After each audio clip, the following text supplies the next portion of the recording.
Here's a question for you. Do you have a flashlight in the glove box of your car? I used to say that it was a really good idea to have a flashlight in your car. Bad idea not to, because if something happens in the dark, then how are you going to see? But you know, nowadays I've got a light that's built into my cell phone, and so I've got a light with me wherever I go. So that's not something I think about a whole lot. In fact, I usually don't think about needing a light hardly anywhere. In fact, most of the time when it's dark, all I got to do is reach out and flip a switch or pull out my cell phone and I've got a light. Very easy. But you know, in ancient times, it was a little bit more involved if you wanted a light after dark. In fact, you would have to fill a lamp with oil and make sure you had a good wick in it and keep the fire burning, and that way you'd have light. And you had to make sure the kids didn't play anywhere near the lampstand. You sure wouldn't want them to knock over the lamp. That would be very bad. You know, this got me to thinking about something that Jesus said. Jesus said, "I am the light of the world." And I was thinking about the effect that light has on people and the lack of light has on people. I remember when I was a child and we were playing at night around the table and we're having snacks and playing games and laughing and having a good time. And then the power goes out. And all of a sudden the laughter is stopped. It suddenly gets really quiet and the whole mood changes.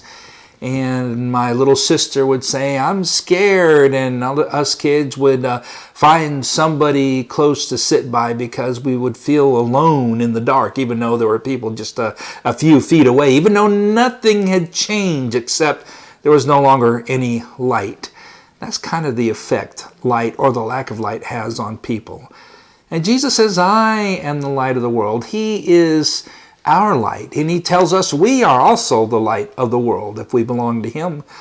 That got me to thinking that, you know, we are not a people that are ruled by fear. We live in a time of fear when many people are fearful, and there are those who seem to delight in stoking more fear, but the Bible says that God has not given us a spirit of fear, but of power and love and discipline. And so we are motivated not by fear, but we're motivated by love.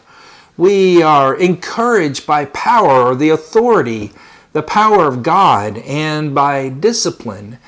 And so while the rest of the world may run away in fear from the darkness, we as God's people have no fear of the darkness. In fact, the light always overcomes the darkness.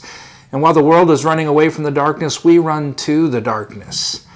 And so whether it is the fear of the threat from an enemy, whether it's a fear of a disease, whether it is fear of danger, whatever it is, we never let those things keep us from loving, from serving, from doing the will of God. We continue to serve people.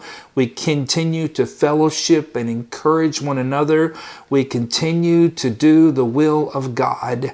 And we do it motivated out of love and discipline.